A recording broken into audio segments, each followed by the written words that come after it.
बाप्पा, मला तुझी फार आठवण येते रे. तू कधी येणार आमच्या घरी?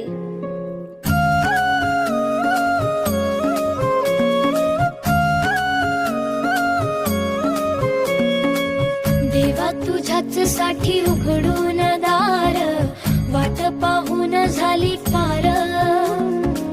चिंता हरून देवा थकला असणार, दे माझ्या खांद्यावर भार.